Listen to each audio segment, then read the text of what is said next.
Okay.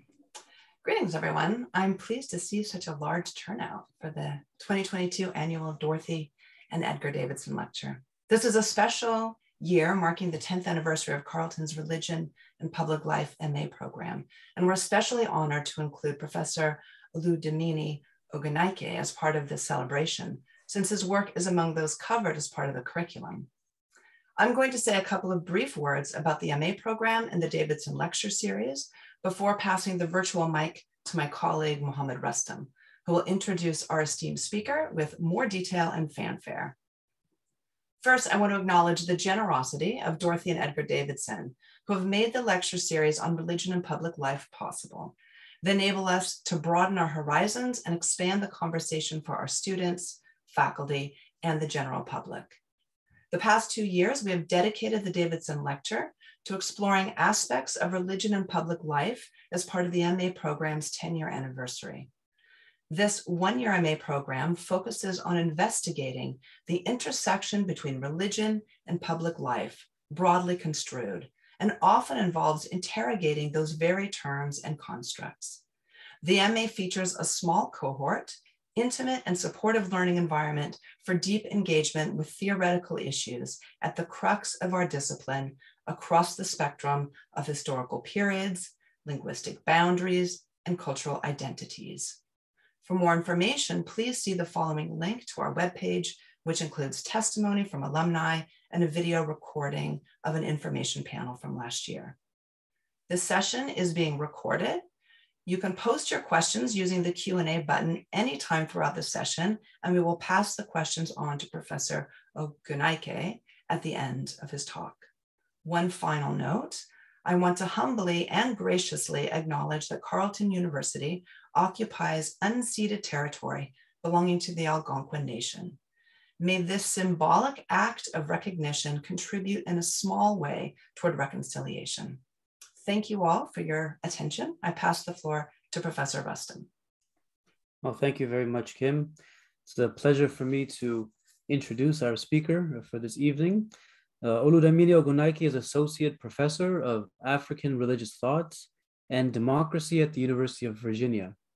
Having completed his undergraduate studies in cognitive neuroscience and African studies at Harvard and earned the distinction of summa cum laude, he went on to do graduate work at Harvard, obtaining his PhD in African Studies and the Study of Religion in 2015.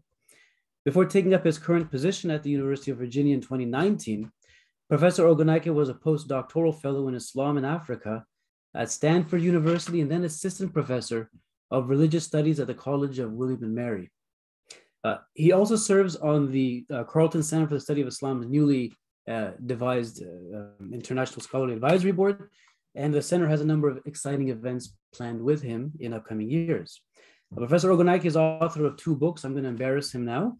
One, Poetry in Praise of Prophetic Perfection, West African Madi Poetry and Its Precedents, which came out in 2020. And here it is, nice shiny copy. And the other one, Deep Knowledge, Ways of Knowing in Sufism and Ifa, 2 West African Intellectual Traditions, which also came out in 2020 and was recently awarded a highly competitive first book prize by the Association for the Study of the Worldwide African Diaspora. And here's this book here. It's a mammoth of a work, both in size and in meaning and its scope. I should also note that Professor Ogunnaike received news just last month of his being awarded a major, 5-figure grant by the Templeton Religion Trust for his long-term project on Sufi poetics and poetry. As for Professor Ogunnaike's current book projects, they involve comparative investigations into the work of Frantz Fanon and Amadou Hampâté Bâ, which represent 2 distinct and important traditions in Black Atlantic and global decolonial thought. Another one of his books, forthcoming in my Global Philosophy series with Equinox, promises to be a far-ranging introduction to Africana philosophy. Today, Dr. Ogunnaike is widely recognized as the leading voice in a variety of disciplines, from cross-cultural and decolonial philosophy on the one hand, to the Islamic and indigenous religious traditions of West and North Africa on the other. In addition to his numerous articles in these fields are a series of other highly creative pieces, ranging from a fictional dialogue with Ibn Arabi, wherein this great pre-modern theorist of religion weighs in on the contemporary form and cats debate and mysticism, to an in-depth metaphysical reading of Christopher Nolan's famous 2010 film Inception. Given Carleton's commitment to epistemic diversity from global vantage points, it goes without saying that in the College of the Humanities, we very much welcome Professor Ogunnaike's timely work. Therefore, please join me in welcoming our Davidson lecturer, whose talk is entitled "You're Studying Us, but Who's Studying You? The Imperative and Perils of Decolonizing Religious Studies."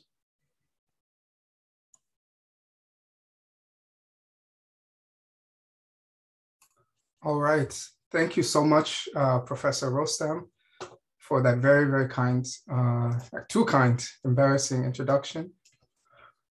It's really a great honor to be invited to address you this evening, and I wish to thank the organizers, the College of Humanities at Carleton University, for this gracious invitation. I'd also like to thank all of you for joining us online tonight on a school night in the midst of a time of plagues and crises.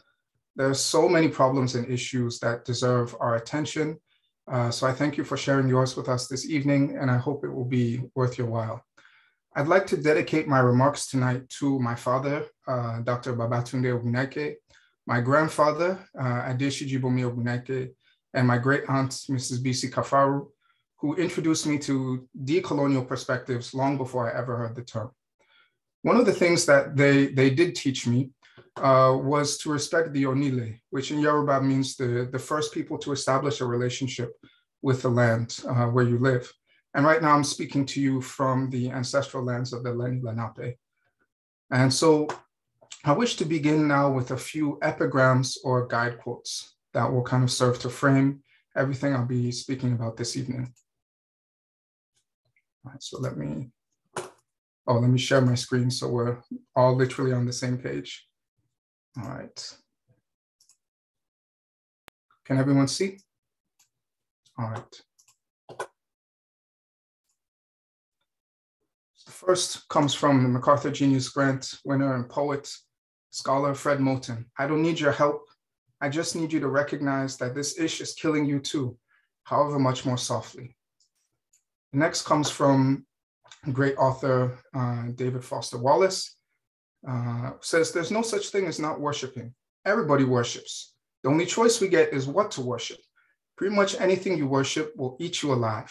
If you worship money and things, if they're where you tap real meaning in life, then you'll never have enough. You'll never feel you have enough. It's the truth. Worship power, you'll end up feeling weak and afraid, and you'll need ever more power over others to numb you to your own fear. They're the kind of worship you just gradually slip into day after day, getting more and more selective about what you see and how you measure value without ever being fully aware that that's what you're doing. Now, Yoruba proverb, the Orisha, the object of worship, that doesn't hear you when you cry or doesn't help you when you worship it, get rid of it. Sorry. Okay. The next final quote is from Ibn al-Arabi, who Professor Rostam mentioned. No individual can escape having a belief or nodding an aqidah concerning his Lord. Through it, he resorts to him and seeks him. When the real, one of the names of God in this discourse, discloses himself to him in his belief, he recognizes and acknowledges him. But if he discloses himself to him in other than his belief, he denies him and seeks refuge from him, displaying discourtesy, although he thinks that he's shown courtesy. The real is with the belief or the nodding aqidah of everyone who has a belief. In the same way, he's with the opinion which his servant has of him. While God is wider, greater, and more tremendous than that, he should be confined to any attribute which would restrain him, such that he would be with one of his servants and not be with another. The divine vastness refuses that. For God says he's with you wheresoever you are, and wheresoever you turn your face, wheresoever you turn, there is the face of God, and the face of a thing is its reality and essence. So the rest of my comments tonight will be pretty much kind of commentary on these guide quotes. So the title of the talk is You're Studying Us, but Who's Studying You? Imperative and Perils of Decolonizing Religious Studies. And the provocative question of the title comes from the Haitian-American anthropologist and artist Jean-Anthony Ulysse. While recognizing the complicated and non-mutually exclusive nature of the us and you in the title, tonight I'll be concerned with understanding and kind of unpacking the relationships that have produced this distinction between the studied and those who study. Turning now to the subtitle, After a brief discussion of decolonization, I'll consider its relevance for religious studies and the importance of race and coloniality therein, drawing comparisons with the histories of African studies and Black studies, which are the other departments and disciplines in which I received my graduate training. Okay, so what does it mean to decolonize? Despite its radical history in kind of points of origination in the 50s and 60s, as anti-colonial movements, it's become kind of a buzzword applied to anything and everything related to diversity inclusion initiatives. You hear things about like decolonizing HR at Amazon, or anything vaguely related to social justice, particularly things related to curricular and institutional educational reform, even as two things connected to indigenous sovereignty movements in the 21st century. So given its broad, wide use, it's good for us to be a little bit clear about, or at least for me to be a little bit clear about what I mean when I talk about decolonizing. In fact, things have gone so far that my colleague, Dr. Foluke Adebisi, has even spoken of the need to decolonize decolonization.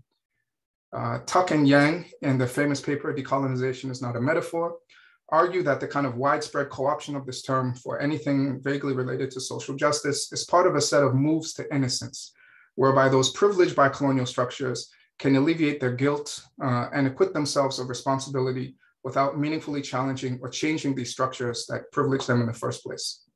Such moves start a conversation that never really gets anywhere or changes anything. In religious studies classes, you can see it in things like, statements, religion is a modern Protestant construct that became hegemonic through European imperialism.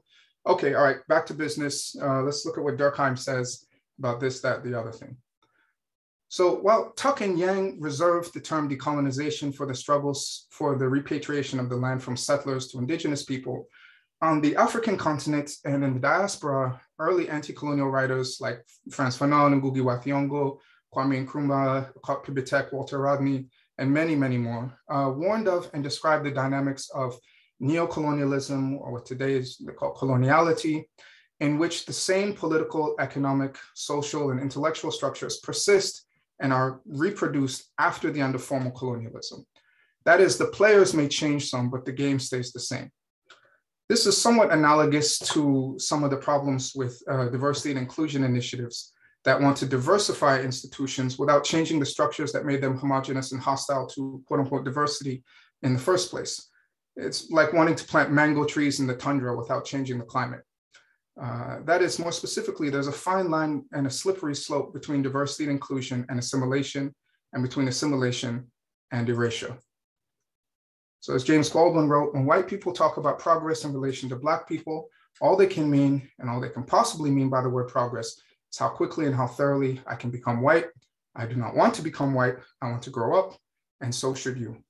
At the end of his life, Dr. Martin Luther King Jr. also said in this regard, I've come to believe that we're integrating into a burning house. This is why scholars like Fanon and activists insisted that decolonization is the creation of new men, of new people, beyond the mutually co-constituting relational species of colonizer and colonized, white as master, Black indigenous as mastered. As Fanon said, decolonization sets out to change the order of the world, that is colonialism or coloniality. This colonial world is ordered as a kind of Manichaean dichotomy between colonial citizens and colonized subjects, between the governors and the governed, the thinkers and the thought about, developed and developing, human and subhuman, and ultimately alive and dead.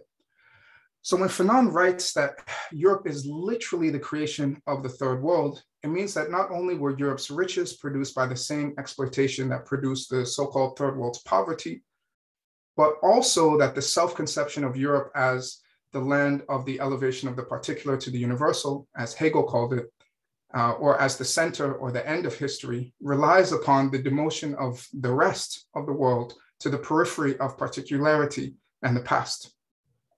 Moreover, the experience of being quote unquote Western or white as normative and superior relies upon the perception of the rest as abnormal and inferior. So you can see this everywhere in the ethnic food. Ethnic food belongs to these people.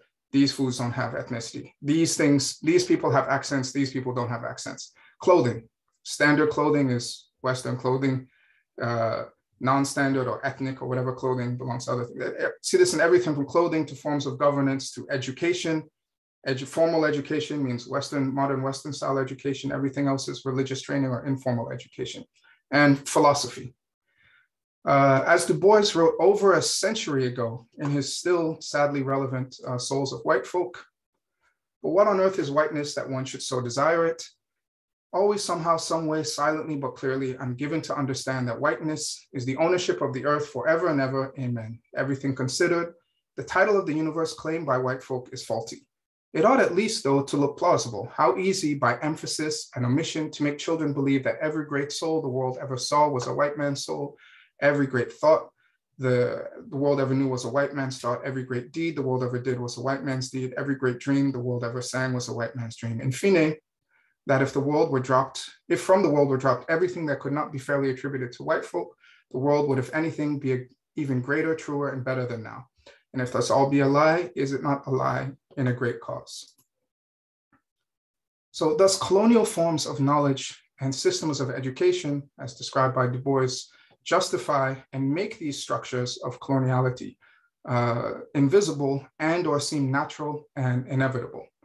So for example, Georges Hardy, who was the director of education in French West Africa, wrote in his 1917 work, Une conquête morale, a moral conquest, in order to transform the primitive people of our colonies, in order to make them more devoted to our cause and useful to our enterprise, we have a very limited number of means at our disposal. And the safest means is to take the native from childhood, to make him assiduously frequent us and be subjected to our moral and intellectual customs. In one word, to open schools in which his mind can be formed according to our intentions. From the other side, those authors who were subjected to these schools, such as Sheikh Hamadou Khan in Senegal and Ngugi wa Thiong'o in Kenya, also wrote, on the Black continent, it began to be understood that their true power lay not in the canons of the first morning, but rather in what followed the canons. The new school shares at the same time the characteristics of the canon and the magnet. From the canon, it draws its efficacy as an arm of combat, but better than the canon, it makes the conquest permanent. The canon compels the body, but the school bewitches the soul. Where the canon has made a pit of ashes and death, in the sticky mold of which men would not have rebounded from the ruins, the new school establishes the morning of rebirth will be a morning of benediction through the appeasing virtue of the new school. And in Ngugi wa Thiong'o, across the continent echoed, the night of the sword and the bullet was followed by the morning of the chalk and the blackboard. The physical violence of the battlefield was followed by the psychological violence of the classroom. So as the Malian belletrist and seminal Africanist Amadou Hampâté Bâ said in, that is the conquest is complete when you teach the conquered that their conquest was actually a liberation. In many cases, this process led to epistemicide, meaning the elimination of entire ways of knowing and ways of life. Malian belletrist and seminal Africanist Amadou Hampâté Bâ was famous for his saying, in Africa, when an old man dies, it's a library that burns, wrote describing this process in West Africa, which he witnessed. The Western school began fighting the quote unquote African school and chasing away the possessors of traditional knowledge. It's when every healer, these possessors of traditional knowledge, were jailed as a charlatan or for the illegal practice of medicine. And so during the colonial period, this initiatic transmission, which had been done regularly, took refuge outside of urban areas. But little by little, the distance between the young and the families meant that the elders could no longer find people around them to receive their teachings. But the final blow was actually struck by the advent of independence, and independence based exclusively on European ideas and ideologies. Whereas colonialism drew skepticism and barely penetrated into the bush, into the rural areas, these same European ideas conveyed by modern political parties mobilized the masses in even the furthest corners of the bush, so that transmission could barely find any space in which to operate. So that's how we see thousands of traditions just disappeared. And this is the history of our academy, whether in Europe or the Americas, or its outposts in Africa, Asia, the Pacific, and how it came to absorb so many of us and our grandparents or parents. This is also why so many African and other decolonial thinkers from the 60s down to the present have insisted upon the necessity of epistemic decolonization. That is a change in the structures of knowledge and knowing. If decolonization is to undo colonialism, simply as Tuck and Yang describe it, it requires an understanding of colonialism. But this is particularly difficult because, as Fanon writes, quote, colonialism is not satisfied merely with holding a people in its grip and emptying the native's brain of all form and content. By a kind of perverse logic, it turns to the past of the oppressed people and distorts it, disfigures it, and destroys it. Thus, as Ashish Nandi writes in his Intimate Enemy, the West has not merely produced modern colonialism, it informs most interpretations of colonialism. It colors even this interpretation of interpretation. This hegemony, this seeming lack of outside perspectives, is how our academy has continued to sell itself quite successfully as neutral or even a benevolent force, despite its ongoing history of marginalizing, assimilating, and erasing other academies, other longstanding ways of knowing and being. In this way, our schools in the Americas and Africa and Asia continue the work of the mission schools of their previous incarnation. Indeed, this is one of the major limitations of post-colonial theory, subaltern studies, and even some aspects of decolonial theory, which has been noted by many of its leading proponents like Ramon Gross-Foguel and Nelson Maldonado Torres.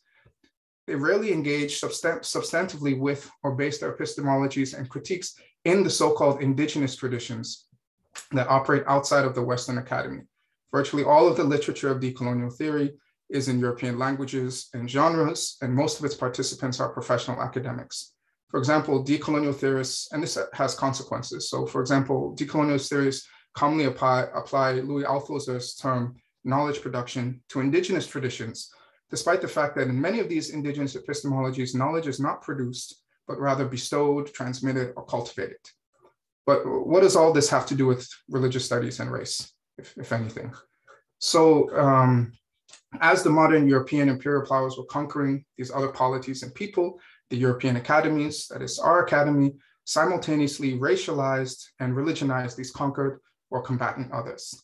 The result being that generally all of the so-called non-Western intellectual, literary, aesthetic, political traditions were categorized as religious and typically inferior to the newly formed secular, which was given universal reign. This legacy still haunts us today in the categorization of so-called non-Western thinkers and traditions as religious or confessional or pre-modern / pre-colonial, and their general treatment as historicized objects of particular data of marginal, if any, theoretical importance, whereas their modern, Western, and almost invariably white counterparts are elevated to the level of universal theories to be applied beyond their own historical context. Professors and scholars who try to teach or use, let's say, Islamic or Taoist or Dharmic or other quote unquote indigenous thinkers or traditions as sources of theory and method in the study of religion typically face strong opposition, seeking to disqualify them for one reason or another.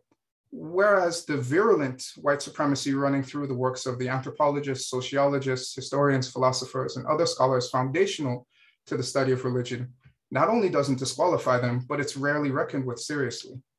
As Masuzawa writes, in contrast, every region of the non-modern non-West was presumed to be thoroughly in the grip of religion, as all aspects of life were supposedly determined and dictated by an archaic metaphysics of the magical and supernatural. And Theodore Weil makes the point really directly in his book, Race and Religion. Says, race and religion are conjoined twins. They are the offspring of the modern world.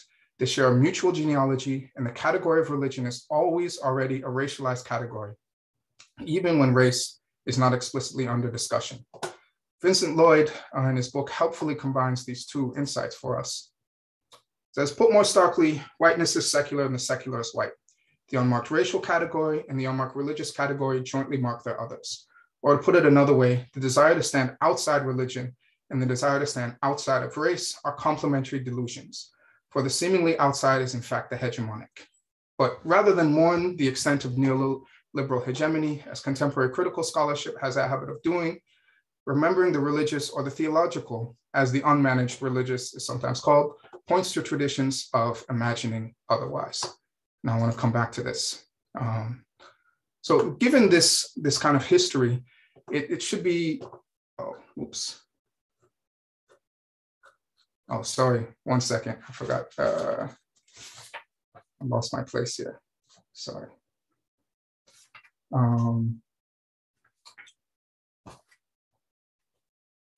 Sorry about that.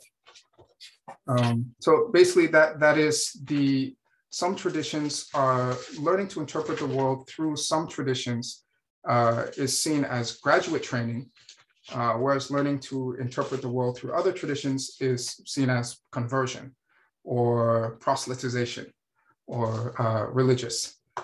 So given this aforementioned history, it should be no surprise that religious studies can be a difficult space for non-white and other marginalized people. As one of my colleagues put it, academia is kind of like a big mountain. The higher up you go, the wider it gets and the harder it is to breathe.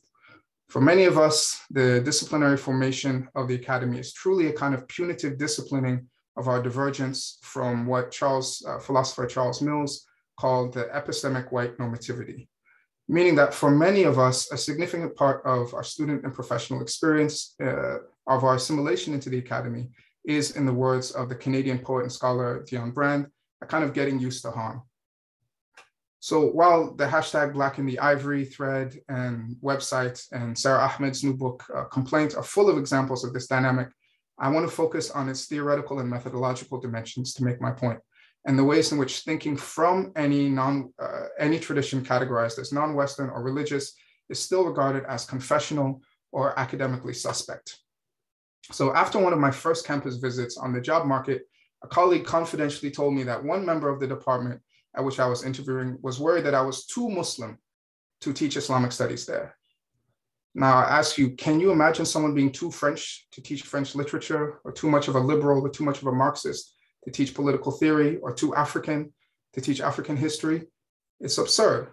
But apparently this assessment of being too Muslim, presumably on the basis of my appearance, my way of carrying myself, was not shouted down as being absurdly prejudiced because of the department's concern to separate the theological or the constructive from the scholarly or the critical and descriptive modes of engagement.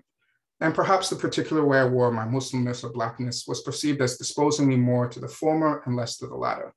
Or maybe it was because at the end of a job talk I gave on a Quranic commentary of Sheikh Ibrahim Niasse, who's a major African Islamic scholar of the 20th century, after quoting Foucault, I remarked that we should try to take the statements and arguments of scholars like Niasse about truth, power, and language as seriously as we do those of Foucault, and not just use the latter to explain the former. I later learned Saidiya Hartman said something very similar about the words of enslaved people. But this kind of questioning of orthopraxy in the fields of religious studies and other fields is enough, particularly for racialized Muslims whose objectivity is already suspect, to label your work confessional, uncritical, or apologetic. And while this problem has been discussed in relation to Islamic studies by Saba Mahmoud and Talal Assad in their book collection Is Critique Secular, I want to take a slightly different angle of approach, highlighting the significance of race by briefly comparing the histories of similar racial politics in the fields of Black studies, African studies, and then to religious studies in our academy. So Ruth Maus, in this regard, locating the origins of Enlightenment academic critique in Modernist Suspicions of Church Authority, writes, critique divides. It's meant to. And in doing so, it asserts the critic's claim to domination by allowing her or him to isolate what is foreign, end quote. This is what was and is still in effect in our field. The attempt to dominate, isolate, and manage a set of religionized and racialized discourses as uncritical, confessional, or theological, thus elevating another set of discourses as critical, objective, academic, or scholarly, that is putatively translating the very categories of religion and race that they manage. This creates the distance or separation between the study, the academic subject, and religion, the object, while simultaneously obscuring the relationship of colonial power and race that creates this distance. I think it makes little to no sense to label Nagarjuna or Ibn Sina, Avicenna as confessional scholars, but due to the different formations of power in our contemporary academy, that's how contemporary scholars operating within their traditions of Madhyamaka or Mashayi philosophy would be labeled, but not so Hegelian or Lacanian theorists. Learning to interpret the world, through one set of traditions is considered secular, rational, and academic training, and learning to interpret it through another set of traditions is considered conversion or theology. Regardless if these categories of confessional, critical make sense or map onto these latter traditions. As Saba Mahmoud writes, the full force of this ideal of critical reason comes to the fore when it's juxtaposed against religious critique, which is imagined to be saturated with all kinds of ethical and moral prejudices, and therefore not critique at all. What such a notion of critical reason remains blind to is its own disciplinary formation, its moral and structural unconsciousness. For critique, so understood, if it were to recognize this, would by its own definition have to relinquish its claims on truth and reason. That is, I argue the critical is also confessional. It has its own articulated assumptions, presuppositions, and of course, so-called confessional perspectives and traditions can be critical. Talal Asad and Ruth Moss point this out, that the privileged role for critique, its separation from an elevation above mere criticism, allows it to operate as an arbiter that can pretend to speak from nowhere and decide which tradition or method possesses sufficient force to maintain a field of study. As with whiteness, this hegemonic overrepresentation of a particular mode of critique as a universal that allows, it is this overrepresentation that allows it to ignore its feet of clay. But as Du Bois wrote, again in Souls of White Folk, we whose shame, humiliation, and deep insult its aggrandizement so often involved were never deceived. We see it, as he says, undressed and from the back and side. So for example, Bruce Lincoln's famous 13 Theses on Method don't actually apply their critical historical method to themselves, because to do so would reveal the colonial and racial foundations of the religious secular binary, which they reinscribed in their very formation. And this would erase the illusion of the method's scholarly, quote unquote, objectivity. Or to put it another way, if we must always historicize, within whose histories, temporalities, and cosmologies must this be done? Like whiteness, such so-called critical perspectives adopt the pretense of transcendence and superiority of the others it creates through exclusion in order to dominate, possess, and control them. When followed through to their logical conclusions, arguments justifying these kind of extreme fundamentalist critical approaches usually reduce to tautologies and contradictions, and their force can be seen to flow more from the barrels of guns and bankers' pens than the brilliance of their thought. Now, this kind of might makes right colonial triumphalism has often disguised itself by capturing or co-opting or simply dismissing or ignoring the centuries of devastating critiques and criticism against it. As Assad wrote half a century ago, but anthropology is also rooted in an unequal power encounter between the West and the Third World. It's worth noting that virtually no European anthropologist has been won over personally to the subordinated culture he studied, although countless non-Europeans having come to the West or having had the West come to them through education, development initiatives, and mass media have been captured by its values, assumptions, and have contributed to an understanding of it.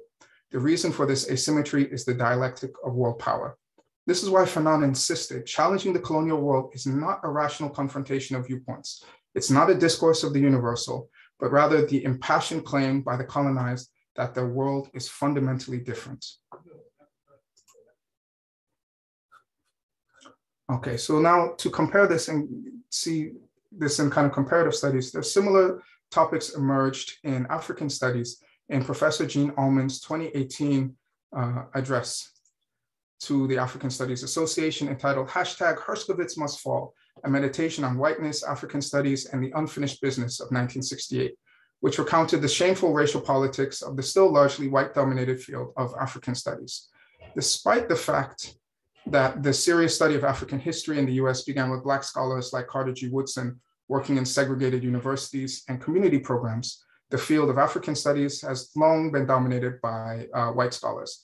The celebrated Africanist and former head of the ASA, Melville Herskovits, after whom the ASA's most prestigious book prize was named, boasted that he was responsible for preventing W.E.B. Du Bois from getting funding from the Carnegie Foundation to support his Encyclopedia Africana, because he felt Du Bois and other Black American scholars couldn't be objective and scholarly in their research of Africa. This continued marginalization of Black scholars and their demands for the organization to, quote, render itself more relevant and competent to deal with the challenging times and conditions of Black people in Africa, the United States, and the rest of the Black world, led to a disruption of the 1969 meeting in Montreal, where the Black Caucus launched their own organization, the African Heritage Studies Association. This rift continues to affect the field to this very day. In a piece entitled The Ghettoization of African Studies, in the March 1995 issue of the Chronicle of Higher Education, the doyen of African history, Philip Curtin, complained that university job ads for positions in African studies seemed to be designed for Black candidates, and that the resulting, quote, Lack of a genuinely competitive market for historians specializing in Africa means that the quality of work in the field is likely to decline, as some able graduate white students are pushed into other areas of history. A critical letter to the editor, end quote, a critical letter to the editor signed by dozens of Africanist scholars, both Black and white, refuted Curtin's claims, writing, quote, Curtin's intimation that whites are being driven out of African history by a horde of Black pseudo-scholars with little to offer outside of the politics of racial identity would be comical if it were not such a cruel inversion of reality, end quote. Meanwhile, other African scholars decried the extractive nature of knowledge production in the field, which paralleled structures of colonial and neo-colonial resource extraction. African peoples, intellectual and performance traditions were and are used as data to develop the theories of the metropole. And even metropole-trained African scholars are pushed to serve as mere native informants or technicians applying Western theories to local contexts. Allman's address brought all of this history to the fore at the organization's annual meeting, but many veteran Black scholars pointed out the problematic racial dynamics even at this overdue reckoning. Even though Black scholars from the continent and the diaspora had been pointing out and criticizing these troubling dynamics for years, it was only when a white scholar raised the issue that it was able to take center stage. Moreover, as Allman herself later noted, many senior white scholars came up to her to declare their innocence and proclaim that they were glad the field had, quote unquote, moved beyond this history. In religious studies, very strong parallels can be found in Islamic studies, in particular in the context of the post-9/11 influx of scholars from Muslim backgrounds into the field and the various reactions this provoked from the mostly white critics not caretakers crowd. Nevertheless, the study of Islam in Africa, which is still mostly located in African studies and not very present at the AAR, for example, the American Academy of Religion, has thrived at institutions such as ISITA, the Institute for the Study of Islamic Thought in Africa at Northwestern University, which has a long history of collaborating and producing publications with traditionally trained African Islamic scholars as colleagues, not native informants or as objects of anthropological study. This is something which I think we could see more of. Turning now to the field of Black studies, which began as an outgrowth of the Black Power movement and student protests across the country. The first Black Studies department was established at San Francisco State College in 1968 in response to student protests and a strike demanding a Black Studies program. Similar protests led to creation of the department that trained me, founded at Harvard in 1969. Black Studies departments were initially founded as an institutional site of radical Black politics and thought. However, the Ford Foundation, which took an active role in funding many of these programs and departments, began to steer them away from Black radical politics, which they described as militant or separatist, towards more conventional academic approaches concerned more with integration and racial education for white students than empowering local Black communities, who initially felt a great deal of ownership of these Black Studies programs. But despite this kind of partial domestication and institutionalization of Black studies, it's remained an important site of Black radical thought and practice. And I'd like to suggest that likewise, given the role our academy has played in attempting to assimilate and or erase these religionized traditions, studies of indigenous, Islamic, African, and other traditions, both in the Europhone core in North America, Europe, Australia, and non-Europhone outposts around the world, can and should be an important site of quote unquote indigenous, Islamic, or traditional African thought, and not just descriptive thought about them. And this is of profound importance, not just for Muslims or Orisha or practitioners of other religionized traditions, but for everyone. Doing so will require a deep reorganization of our institutions based on the false elevation of a particular to a universal, which has necessitated the omission, exclusion, and distortion of even what it takes to constitute itself, not to mention its others. As James Baldwin wrote of American white supremacy, what slavery and white supremacy did to white Southerners was worse than what it did to African Americans in the South. This cowardice, this necessity of justifying a totally false identity and of justifying what must be called a genocidal history has placed everyone now living into the hands of the most ignorant and powerful people the world has ever seen. And how did they get that way? By deciding they were white, by opting for safety instead of life, by persuading themselves that a Black child's life meant nothing compared with a white child's life. And in this debasement and definition of Black people, they debased and defined themselves. Or in the words of the Trinidadian historian C.L.R. James, Black studies requires a complete reorganization of the intellectual life and the historical outlook of the United States and world civilization as a whole. That is what the impact of Black studies means. And if the instructors of the universities don't see that, then they will meet more trouble than ever before. The establishment of the American universities should recognize that Black studies is not a concession of Black students, but rather a great opening and penetration into their own intellectual life and understanding. That here is an opportunity to extend the field of intellectual inquiry, which they have neglected up to now, a chance to penetrate more deeply into the fundamentals of Western civilization, which cannot be understood unless Black studies is involved. And I'll suggest the same is true of, you could say, decolonial religious studies. Or to put it another way, in the more recent formulation of Fred Moten, which reverses the valence of civilization, he writes, quote, "To the extent that Black culture has a historic mission, and I believe that it does, its mission is to uncivilize, to decivilize this country. Yes, this brutal structure was built on our backs, but if that was the case, it was so that when we stood up, it would crumble." Elsewhere, Moten explains that a fundamental strain of Black studies has long been the disruptive turning and overturning of the ontological, metaphysical, and epistemological foundation of the modern world. A similar project also forms a fundamental strain in some kind of marginal forms of religious studies. I think of Ryan Deloria's work on indigenous religions. In Islamic studies, Sayyid Hossein Nasr's pioneering works on the environmental crisis and his Gifford lectures, to Wael Halak's recent Restating Orientalism. And it's this kind of religious study, Islamic study, as the overturning of the ontological, metaphysical, and epistemological foundations of the modern world that I believe is most important for the future, not only of religious studies, but the academy and our world at large. As Sayyid Hossein Nasr once said, the real question is whether modern so-called Western civilization will collapse under the weight of its own internal contradictions, or if the environmental catastrophe it has unleashed on the planet will destroy it and the rest of our societies first. Echoing Nasr and other thinkers like Sylvia Wynter, Amitav Ghosh has recently argued that colonization and coloniality are largely responsible for our current climate crisis due to the role it played in the formation of modern capitalism and destroying indigenous communities and their more sustainable ways of knowing and living. So let's come to the conclusion now. So while liberal talking points about the climate crisis and COVID typically include some version of the bromide, we're all in this together. Even a rudimentary appreciation of coloniality and the history of white supremacy and colonialism shows us that we are most certainly not all together.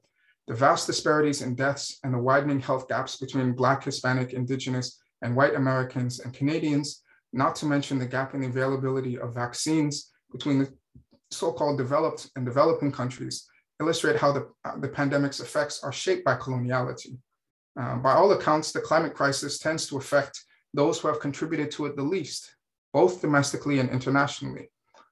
Even more than class or income in the US anyway, race is still the best predictor of living in a polluted environment. Again, coloniality is the culprit, shaping the physical, economic, political, and ideological landscape, shifting the pollution and numerous related crises from the peaks of privilege down into the valleys.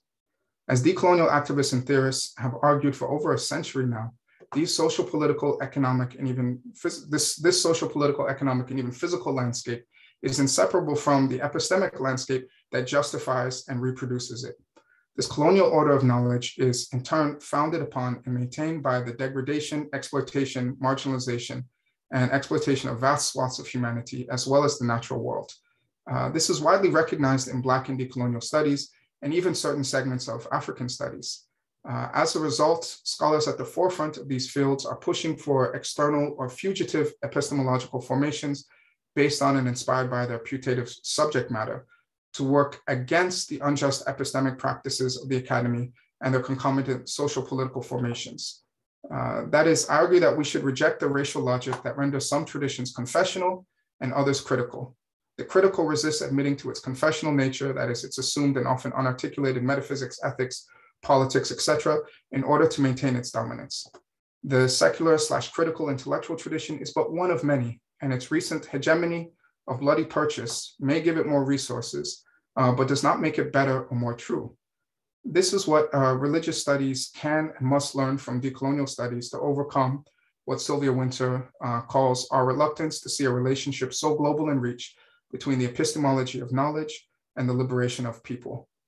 The current world system may be hegemonic and homogenizing, but it's not omnipotent. Returning again to Vincent Lloyd's quote, rather than mourn the hegemony more in the extent of neoliberal hegemony, as contemporary critical scholarship has a habit of doing, remembering the religious or the theological as the unmanaged religious is sometimes called, points to traditions of imagining otherwise, end quote. So I imagine otherwise. I envision an academy in a world that can transition from a kind of homogenizing and false universality to a polycentric pluriversality, from one academy to multiple academies, where students can gain fluency in multiple traditions and perspectives, not just one, where education serves as a recovery of humanity beyond the myths of colonizer, colonized, civilized, savage, developed or developing that have powerfully affected us all. From the West African traditions I've studied, I've learned to see all forms of education as a kind of initiation into a particular mode of being and worship. Given the vast and cruel human and natural sacrifices required by our bloodthirsty pantheon of profit, progress, power, and technology that are eating us alive, as Foster Wallace told us, and giving us back so little of substance, I think it's high time we heed the Yoruba proverb and get rid of them. These West African traditions have also taught me that nothing is achieved without sacrifice. Without serious sacrifices, the so-called decolonization of religious studies will change everything just a little bit so that everything remains exactly the same. And in sacrificing the opportunity to move beyond the coloniality that continues to govern our thought and life, we'll continue to impotently, critically observe the ongoing sacrifices of entire peoples and ways of being and knowing. As Max Hentel comments on Clyde Wood's poignant question, he asks, have we become academic coroners? Have the tools of theory, method, instruction, and social responsibility become so rusted that they can only be used for autopsies? An autopsy index is a kind of verifiable witnessing, etymologically referring to as seeing oneself or seeing for oneself. Woods's question, haunting question, concerns the optical structure of truth and our degradations of the human that separate the privileged observer, symbolically coded on the side of life, from the marginalized populations already given over to death, present and future cadavers laid out flat for inspection. I hope we can do better. Decolonization is particularly urgent because our current academic, critical, and theoretical models have failed us time and time again. They're fine for some things, but for addressing the fundamental catastrophes and crises of colonial modernity, crises of meaning, of ethics, of justice, of truth, of beauty, of care, they have been repeatedly measured, weighed, and found wanting. As James Baldwin wrote, quote, the white man's world, that is the colonial world, intellectually, morally, and spiritually, has the meaningless ring of a hollow drum and the odor of slow death. Stuart Hall famously asked, and you can substitute here religious studies for cultural studies, against the urgency of people dying in the streets, what in God's name is the point of cultural studies or religious studies? I think anybody who's into cultural studies or religious studies seriously, as an intellectual practice, must feel on their pulse its ephemerality, its insubstantiality, how little it registers, how little we've been able to change anything or get anybody to do anything. If you don't feel that as one tension in the work that you're doing, then theory has let you off the hook. And I think part of why religious studies in particular, and the modern academy as a whole, has been so ineffective in opposing the depredations and horrors of the past few centuries is that it's thoroughly imbricated in the logics and structures, epistemically, financially, and politically, that keep piling up these bodies on the streets. In response to gradual reformers who might want to limit decolonization to starting a conversation, including token authors of color on syllabi and training sessions, I think we do well to heed Dr. King's words from his letter from a Birmingham jail. Said, the Negro's great stumbling block in his stride toward freedom is not the Ku Klux Klaner, but the white moderate, who is more devoted to order than justice, prefers a negative peace, which is the absence of tension, to a positive peace, which is the presence of justice. Constantly says, I agree with the goal that you seek, but I can't agree with your methods of direct action. Who paternalistically believes he can set the timetable for another man's freedom. Shallow understanding from people of goodwill is more frustrating than absolute misunderstanding from people of ill will. Lukewarm acceptance is much more bewildering than outright rejection. So what can religious studies do in the face of these accelerating environmental catastrophes, genocides, and epistemicides? Well, it can refuse these structures and their half-starved definitions of freedom and oppression and learn from so-called theological, religionized, or racialized traditions instead of just about them. That is, learn from them instead of just about them. Learn from them, in part, how they discuss being free. Decolonizing religious studies may mean the end of the discipline as we know it, but this sacrifice may very well be worth it. It may help us escape from the narrow well of coloniality into which all of us, settler and indigent, white and not, have been thrown. As Zhuangzi, one of my favorite philosophers, wrote, "A frog in a well cannot discuss the ocean because he is limited by the size of his well. A summer insect cannot discuss ice because it knows only its own season. A narrow-minded scholar cannot discuss the Tao because he is constrained by his teachings. Now you have come out of your banks and seen the great ocean. You now know your own inferiority. So it is now possible to discuss great principles with you." Thank you very much.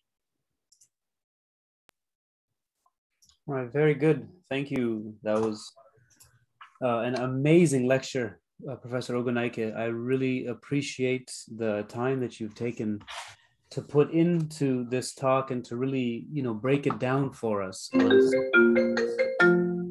I found it exceptionally clear, and at the same time, it was obviously hard hitting, and I'm sure that it opened up a lot of people to different perspectives. Questions are rolling in. What we're going to do now is maybe just open up the floor to questions. If you have questions, this is to the participants, you could ask them in the Q&A function.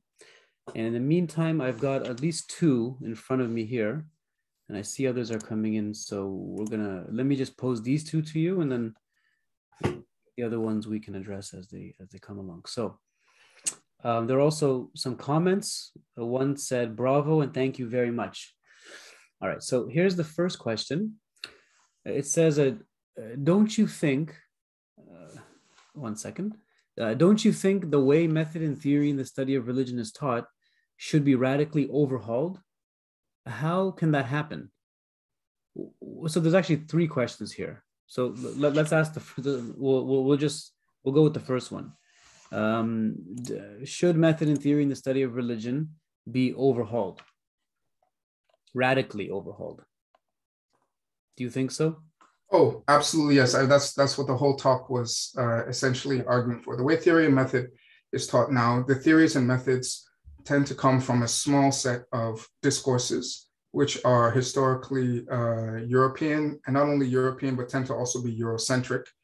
And a whole vast swath of other discourses and traditions are relegated to being objects of study, not theory and method. And this is what creates what I call the continuing coloniality or epistemic coloniality or coloniality of knowledge, as some theorists call this, between those who do the study, the perspectives from which the study is done, and the objects which are studied. So this is exactly what I'm saying. You can learn a lot, and I've learned a lot from Zhuangzi, from Ibn Arabi, from Ghazali, from Ibn Sina, from Plotinus, from thinkers in many different traditions. It's not to say I've learned nothing from, let's say, the critical approaches to religious studies, or that we should throw out, nobody should ever read Durkheim ever because he was a white supremacist. It's important to understand how we got to where we are today. Mm-hmm. But this kind of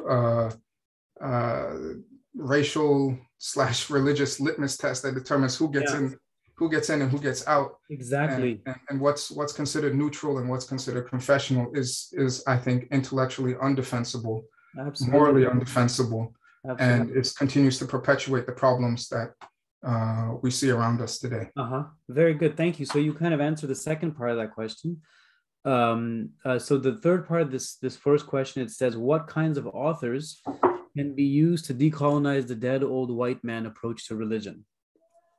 What kind of authors? So I'm guessing, but the questioner is asking, imagine a course in method and theory in the study of religion without Powell's 8 theories, right. So then, what kinds of texts, what kinds of authors, what kinds of new theorists can be brought into this discussion? Yeah, I think it's even more than authors, though, right? So, I mean, if many indigenous traditions, it's not even oral, because orality already implies writing. Right? Yeah. It's a completely, what do you do if your book is, you know, a fox or the forest? Exactly. So what I think needs to be involved is training in different traditions. So we have some scholars and some programs now where students or teachers get double training. So they get a training in, you know, the kind of standard Western curriculum of religious studies, but then they'll have training, let's say, in the classical curriculum that you'd get as a scholar of Islamic philosophy or Sufism, or you go through the full training to be like, let's say, a Babalawo in the Ifa tradition, or an elder in any number of these indigenous traditions, and they bring those to bear. So one thing I want to be wary of is the approach that just wants to add. So you have Powell's, I think it's up to 10 theories of religion now. I don't think 10 now. Yeah, I don't think adding another. I stopped paying attention at 8. Yeah, so I don't think adding one chapter on like Islamic theories of religion with Al-Biruni and then adding another chapter on, let's say, Nagarjuna's theory of religion or something like that is going to create the structural change that we need. I think it needs to be much more radical. It needs to be very different, absolutely, like a really complete rethinking of the whole structures of the field. Yeah, that's no, that I mean, in my own experience, you know, teaching method and theory kind of from, you know, the non-Powell's perspective, what I did many years ago is I taught, I used the, you know, I think it was 8 theories at that time. Mm-hmm. And the students were pretty bored, to be totally honest with you. They were just like, this means like who cares really? And then I took the theorists I work with, Ibn Arabi, Shankara, and all these authors, and we got them to read Kant, we got them to read Durkheim, we got them to read Marx, and the students absolutely loved it. They just thought it was so refreshing to them. And then they started thinking about other possibilities, right? Bring in contemporary authors who are not colored so much by those epistemic horizons or the lack thereof. Good. So thank you so much for sharing your insights on that. I was always curious to know what you would have thought. So this question, it echoes kind of what I was thinking as well. A lot of questions have come in, so I'm just going to go ahead and just read them off to you. Before I do that, I would feel dishonest if I didn't share all the praise that's coming. So one person said, beautiful presentation. Indeed, well done, sir. Powerful. Please put your question in the chat. That's one for me.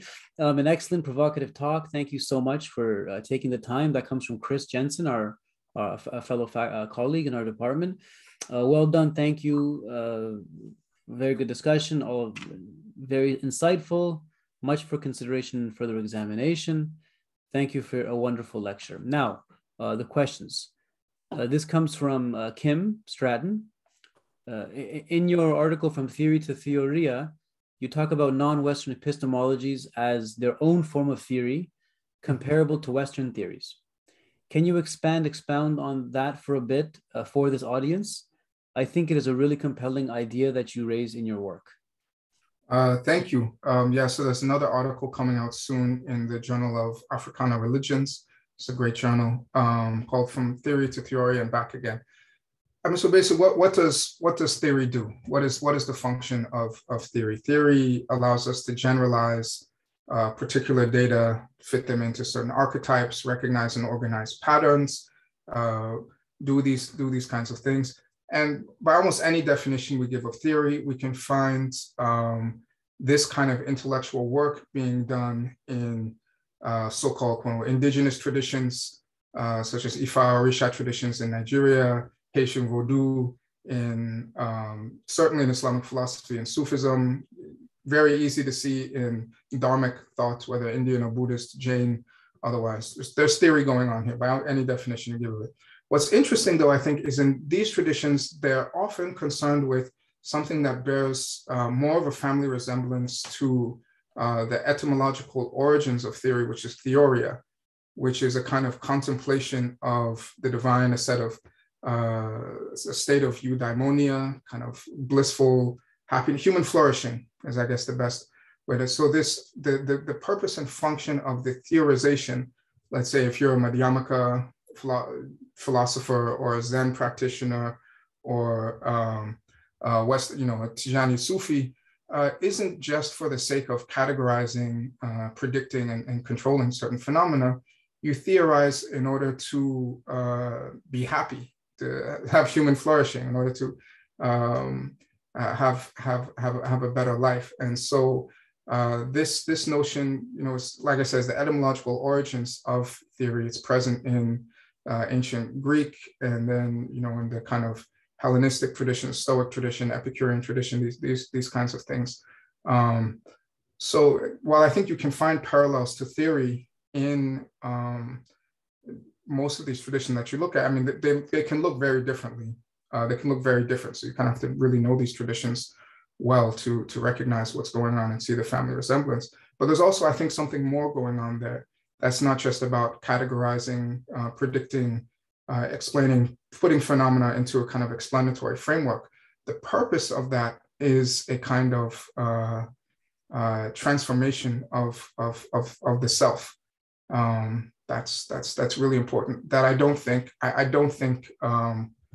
critical theory, in the modern contemporary sense, doesn't necessarily make you a happier person. In fact, seeing all the messed up power relations can make you pretty depressed sometimes. But this theoria, or things that bear this family resemblance to theoria, have this liberatory dimension that I think is really important. The analogy I give in the paper, if you treat these traditions as if they don't have their own theory, you just try to fit them into the theories that you have. And so I give the example, it's like trying to like these Buffalax videos where they take a Tamil music video and they write what it sounds like they're saying in English. So a Tamil song sounds like "My loony bun is fine, Benny Lava." It's nonsense in English. The phonemes are accurately represented, but the theory, the framework is not considered. And so it's important to, when studying these traditions, even if you bring in outside exogenous, etic outside perspectives to it, that's fine, as long as you also consider the internal theoretical resources of those traditions. And those traditions, what's good for the goose is good for the gander. If we can use, if we can use Foucault or if we can use Derrida to look at Emir Abdelkader's work, why can't we use Emir Abdelkader, who's an Algerian, to read and study Derrida or Fanon or any of these thinkers? Right. It could be, and I think one time you and I were talking about this exact point, and then you made the observation that insisting on using, let's say, Lacan to read, let's say, Sufism or Derrida, but not doing it the other way around, it replicates an all too familiar act of colonial aggression, doesn't it? Yeah. I mean, it treats, again, the phrase that I think come back to explain is it overrepresents a particular as a universal. So right. English is a particular language. These theoretical perspectives are particular by their own reckoning. They're historically and culturally situated. And then when you apply them as universal in a way that these other traditions are not allowed to be, you're domesticating and it's a colonial logic. These non-white, non-Western traditions are local. They can't speak. They can be spoken about. Yeah. And it's ridiculous. Yeah. Well, yeah, excellent. So let me just say that again, I'm finding there are a lot of comments coming in here that are just basically thanking you. Amazing talk. One came from Muhammad Fadl. One came from Hadia Mubarak, who said this was a paradigm shifting lecture. Now a bunch of questions. So I'm gonna in the best interest of time, I've just been trying to synthesize them. So some of the questions are not going to be. I'm not going to read them out exactly because there's a lot of overlapping, but the ones that are distinct, I'm going to read those. So this one says, could you please elaborate on the Martin Luther King Jr. quote that the liberal white man is a great danger to racial equality than the racist KKK? All right, so the KKK, so this is in this letter from a Birmingham jail. The context of this is, he's in jail in Birmingham, and there are police officers, KKK, other people out who are directly opposing the civil rights movement. But he says, it's sad, but I've come to the conclusion after working in the civil rights struggle for a long time that actually the people who are hindering our progress, our work the most, aren't these somewhat fringe KKK elements, but rather the mainstream that tells us, go slow, you're asking for too much too quickly. That is actually the force that's keeping things from changing, because they want freedom on their own terms. They want to dictate to African Americans when and how they get their freedom. It's too soon, too fast. You're forcing people, and you see this in any kind of most revolutionary movements. The hard opposition is easier. In a certain sense, they respect you more. There's an opposite. They see, there's a direct opposition. What's more confusing, the people who say, well, we agree with you, but take it slow. Let's be gradual about this. Let's do it on our terms. Because usually what that means is you don't have substantial change at all. As I said before, you change everything just a little bit, so you keep everything the same. Exact same, right? Okay, good. Here's another one, a brilliant talk. Your personal story of being too Muslim to teach Islamic studies really hits home. What advice would you give to emerging academics on how to navigate these tensions in academia? For emerging academics, you should read as much as you can. Like I said before, like I read McCutcheon, read Lincoln, but also read your subject areas. So if you're in Islamic studies, you should, as much as possible, try to get the same degree, if not more fluency, in the intellectual traditions that you're studying. Right. So, for example, I'm on a what's it called, generals committee for a student, and while he has an exam in kind of theory and method, his exam for me is mostly Arabic texts of the poet. His topic is poetry. He's mostly reading the text of poetics, of Arabic poetics in Arabic. So he knows the poetics that his authors are drawing from. Yeah. He knows the references that they're referring to. He'll know the poetics that they're drawing from. So he's getting a training in that tradition, or as close to it as we can approximate over here in this academy, as what he would get if he were to study Urud and Sher and these things, the Arabic names for like prosody and poetry in Mauritania or Senegal. Yeah. All right. Another question: if the critical is no better or more true than the confessional, should we vice versa? Should we do vice versa, I guess? Would it not lead to relativism? What truth is at stake here? So I think that the truth that's at stake here is that the critical cannot falsely overrepresent itself as a universal. It can no longer pretend to speak from nowhere. It needs to apply its own critical power to itself. If the critical school would stop trying to speak from nowhere, if it would recognize that it itself is it's one tradition amongst many in these embedded in these discourses of power and history, and that other traditions have different concepts of history and power. The way I like to think of it is kind of you can gain fluency in multiple languages. Mm-hmm. And so I can learn without converting to or being convinced by. I can learn. I can read and appreciate the works of the Frankfurt School. Which I do. I've learned a lot from that. At the same time, I can read and appreciate Nagarjuna, Madhyamaka, Sri Harsha. I can learn and appreciate these different philosophical traditions and learn things from them. Now, I can have my own standards as to what applies, what's truth, what I think is acceptable, what I think is not acceptable, and I can own this is my positionality, this is where I'm coming from, this is what I take from this is what I take from that. But to pretend that there's that the reason why these traditions, to ignore the very structures of power and domination that have allowed these traditions to speak as if from nowhere. Right? So it's like the same issue with whiteness. Why does whiteness, by whiteness, I don't mean, how much melanin you have.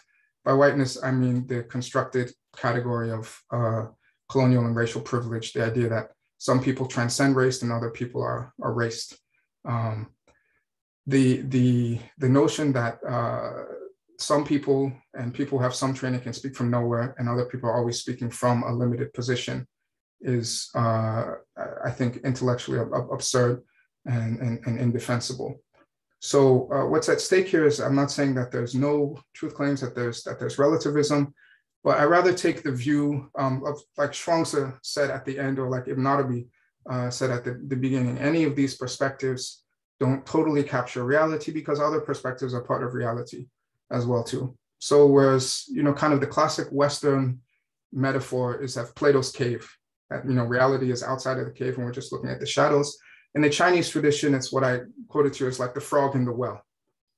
All right, so I think we're in the well, and what I'm interested in doing is getting us out of the well so we can consider the vastness of the ocean. And in considering these multiple perspectives, we can discuss and discover truth better than we can if we limit it to a single set of perspectives, which largely for historical, political reasons have been elevated above others. Yeah, very good. All right, there are other questions here. I'm synthesizing two into one. This one says, amazing lecture. Thank you so much for sharing your insight. My question is, as students, what do you think is the best place to start to help promote the decolonization of academia and challenge the current system? So especially for people that come from a privileged background, I think the question might be saying that, how do we challenge people who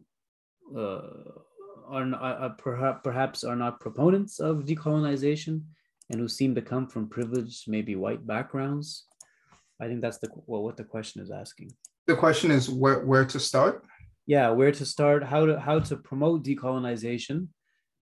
Basically, how to promote decolonization in the face of opposition, especially if you're a POC or person of color, or a minority like that, and then you're bringing it up with let's say your professors who might not adhere to that, and who might be white and who might be in positions of power. How do you speak to them? How do you let them, how do you ensure that they hear you? And then also for faculty members, right? How do your colleagues end up listening to you rather than just not, gaslighting and making you look like the odd person out? Right. Okay. That's a good question. So one of the things that I think has made Fanon's work so really stand the test of time is that he really carefully thought through colonization creates two kinds of people. It creates colonized and colonizer. And both of them are creations of the process of colonialism, and it limits both of them.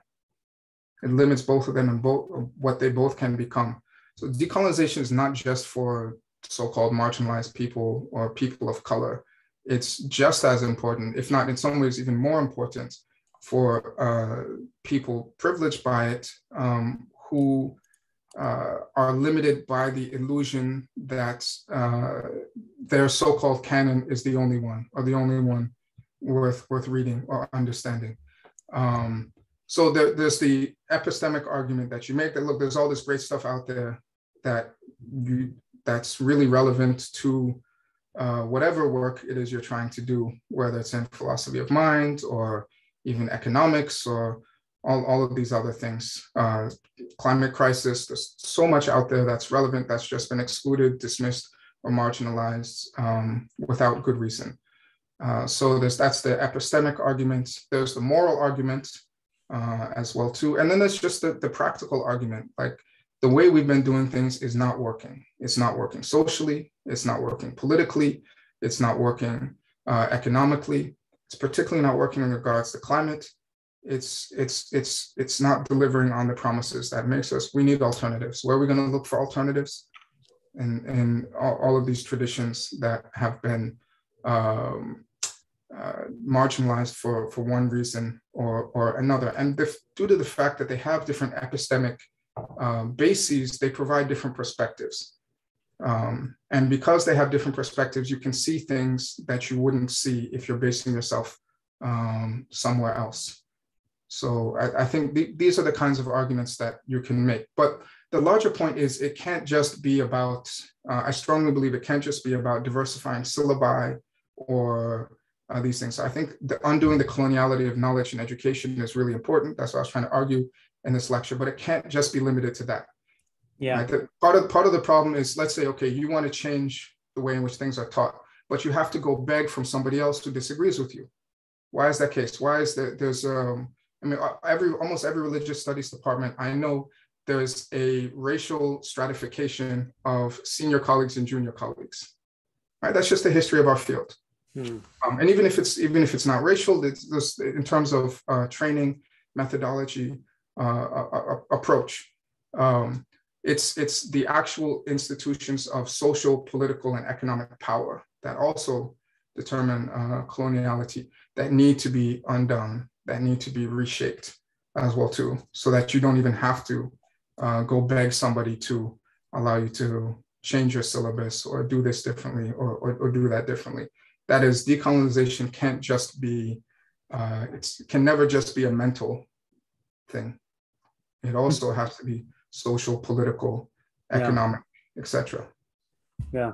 And then also, wouldn't you add to that, like the whole thing about, like, you know, students feeling more, you know, like, for example, where we are at Carleton, as with so many universities, there are many students who come from so many different ethnic backgrounds, to see themselves reflected in the subject matter. That seems to be like a basic human right that they should have, as you know, to get to feel like they're being represented, right? I remember reading one report one time where there was a student who made the case that they felt erased from the curriculum. It was a student from Nigeria, actually. They felt erased from the curriculum.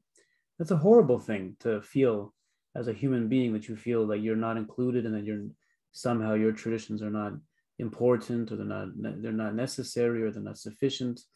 And then to, you know, walk around with this kind of inferiority complex the whole time, rather than, you know, impose that kind of, you know, pain on people. Why not just open up the doors a little bit and let these people, let them see themselves? And then that requires, therefore, an education on the part of instructors, doesn't it? They themselves need to, you know, start reading more widely and just start being more open-minded. Would you? Yeah, I mean, so I kind of agree in principle, but in fact, so a colleague of mine, a philosopher, Georgetown, Olufemi Taiwo, has a new great book out called Elite Capture. And it's about what he calls kind of the problematic politics of epistemic deference. So seeing yourself reflected in the curriculum is always nice and helpful for a number of reasons, psychological and other. But it's not just about, I think, ethnic or racial background. It's about, because you can get, you know, for various reasons, you know, people can, from various ethnic and racial backgrounds, can make it into the elite status of society. But usually there's what Baldwin calls the price of the ticket. Right. To get there, you have to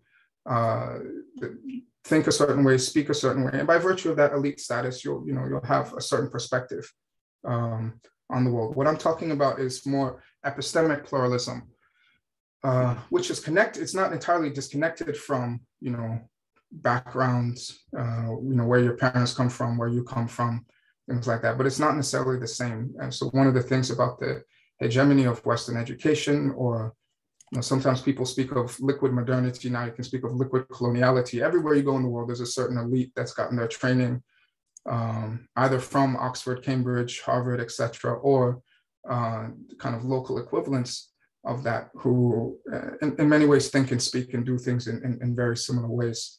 So for me, it's not enough to have like a Nigerian on the syllabus. It's okay, which traditions, which epistemologies, that's right, from which perspectives are these things being done? Because you know, like I said in another paper, like I can play Bach, right? I'm still playing Bach. I'm still playing German Baroque music. Right? It's not Nigerian music. Or, you know, someone from a Western background can learn Yoruba bata drumming. If they learn it right, they're playing Yoruba bata drumming. Yeah. It's, you know, I can teach ballroom, a Nigerian can teach ballroom dance. It's still ballroom dance. Yeah. You know, a Cuban can teach traditional Yoruba dance or Orisha dance. It's still so. What I'm particularly concerned with here in this talk is epistemic pluralism, which is not unconnected to the pluralism of socioeconomic class, of race, of other markers of identity, but it's not identical with it either. What tends to happen is you get one without the other. So you find somebody with the right skin tone, with the right last name. That's right. Look at the UK. But they think right? the exact same way as. Look at the UK. Right. We got Priti Patel. We've got these. You can. Yeah. What's the phrase is not all skin folk are kinfolk. Yeah, right. It's when that brown person or that Black person stands up and actually comes with a totally different worldview that they're actually like a threat. The threat isn't the Black guy that thinks like the, Euro-American. The threat is when the Black guy thinks like, brings in Yoruba traditions and alternative epistemic. Brings in their unique positionality that's not already represented there. I mean, because people like Du Bois, Baldwin, they were officially trained thoroughly in Western academies, but they grew up as Black people in the US, which gave them a completely different perspective on what was going on, and why their works, I think, are still so relevant today, whereas many of their colleagues were not, is because the perspective, their knowledge was socially situated in such a different way, that they were able to see things that their white colleagues, and understand things which it was much harder for their white colleagues to understand. Yes. So when they were speaking from those perspectives, when they were bringing that to the table, that's what's really important. That's what's really, because and almost anyone can learn almost anything. Right? You can go and be trained in this. You can go and be trained in that. It's what I think really matters for us is to have this kind of epistemic pluralism. So we're not limited to thinking about seeing things in a single way. Yeah, great. Look, this last point that you made, it ties into the last question we're going to take, because we'll be closing up soon. Those of you whose questions I've not been able to get to, I sincerely apologize. There's just so many of them. But you can always feel free to email Professor Ogunnaike, and he'll gladly respond to you, I'm sure. But let me ask one more question, which just come in. This is from one of our colleagues, Tim Pedipist. He says, many disciplines are now scrambling to rebrand themselves as global in the interest of diversity. Is it even possible for these disciplines to make a meaningful shift without simply universalizing the critical tropes of postmodernity? Or do they have to be reimagined from their foundations? Yeah, I think you're totally right. So sorry, I had some technical difficulties. I missed part of the talk where I meant to say this. Yeah, these disciplines, you can't globalize on the object end of the discipline without globalizing on the subject, on the method. And you have to pluralize at both ends.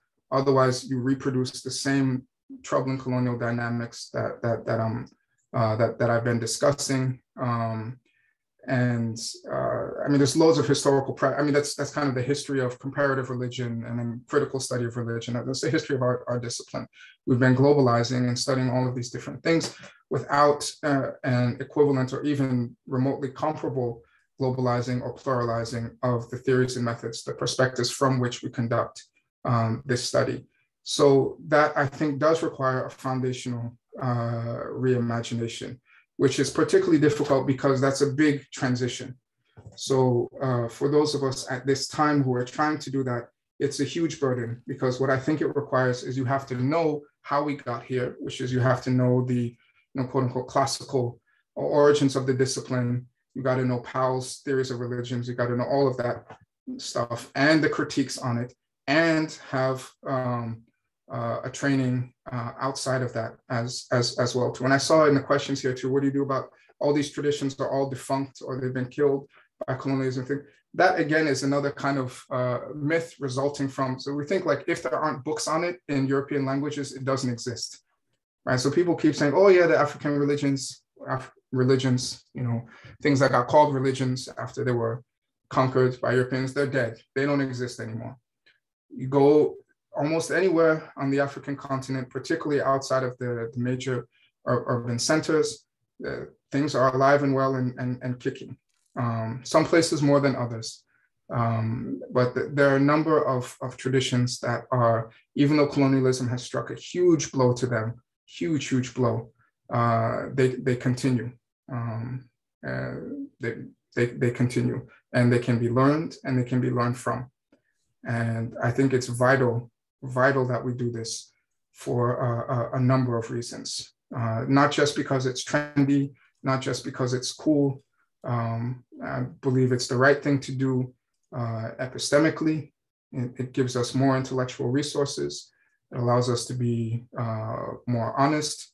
It allows us to be more consistent if we care about that.